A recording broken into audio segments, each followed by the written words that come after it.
Hello everyone, कैसे हैं आप सब। स्वागत है आप सबका एमके क्लासेस में।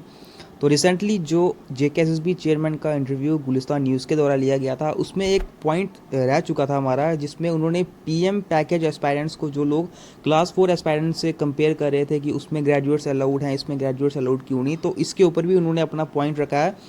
आप पहले उनकी वीडियो देख लीजिए, उसके बाद हम जो उनके द्वारा पॉइंट रखा गया उसको थोड़ा डिस्कस करते हैं।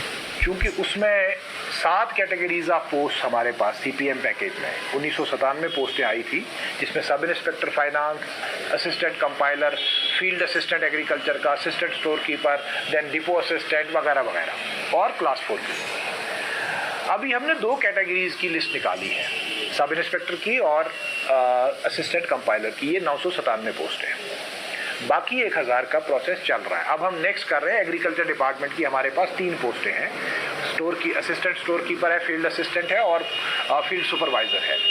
तो नेक्स्ट उनका लिस्ट निकलेगा, उसके बाद डिपो असिस्टेंट होगा और लास्ट पे क्लास 4 होगा, क्योंकि हमें पता है कि क्लास 4 में क्वालिफिकेशन को हमको रिस्ट्रिक्ट करना है। बाकी में कहीं भी क्वालिफिकेशन का इशू नहीं है कि हायर क्वालिफाइड जो है वो अप्लाई नहीं कर सकता है।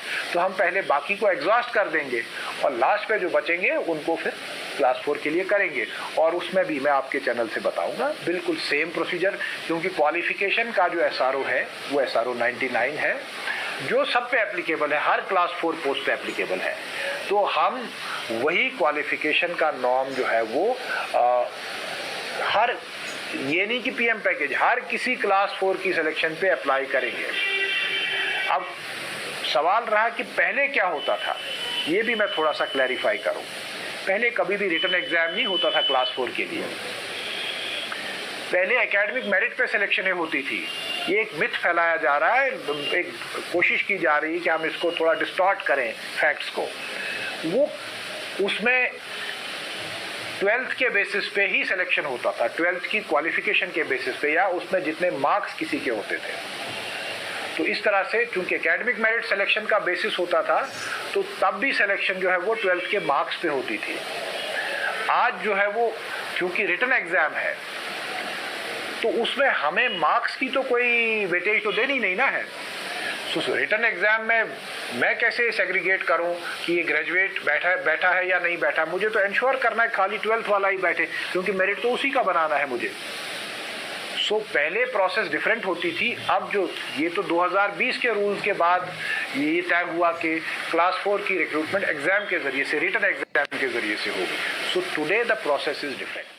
तो इस इंटरव्यू में इनके द्वारा सिंपली ये बात कही गई है कि जो पीएम पैकेज के लिए वैकेंसीज आई थी, सब inspector finance, store keeper, field assistant agriculture, depot assistant and class 4 वगैरह, इसमें से क्लास 4 की लिस्ट अभी आई ही नहीं है। इसमें से सिर्फ 2 लिस्ट अभी आई है, सब inspector finance and assistant compiler के लिए। और जब क्लास 4 असिस्टेंट के लिए लिस्ट आएगी, उसमें भी क्लास 4 की तरह ग्रेजुएट्स को इनएलिजिबल कर दिया जाएगा। तो यहाँ पर जिन भी लोगों को ये कन्फ्यूज़न था कि पीएम पैकेज में क्यों ग्रेजुएट्स अलो किए जा रहे हैं और क्लास 4 में क्यों अलो नहीं किए जा रहे हैं, तो इनकी तरफ से ये कहा गया है कि क्लास 4 की लिस्ट पीएम पैकेज वाली अभी आई ही नहीं है, और जब आएगी उसमें भी ग्रेजुएट्स को इनएलिजिबल किया जाएगा। और फ्यूचर में अब से जब भी क्लास 4 के लिए लिस्ट आती है, हायर क्वालिफ़िकेशन को यहाँ पर, हायर क्वालिफ़िकेशन वालों को यहाँ पर अलो नहीं किया जाएगा। इनके द्वारा ये पॉइंट रखा गया है।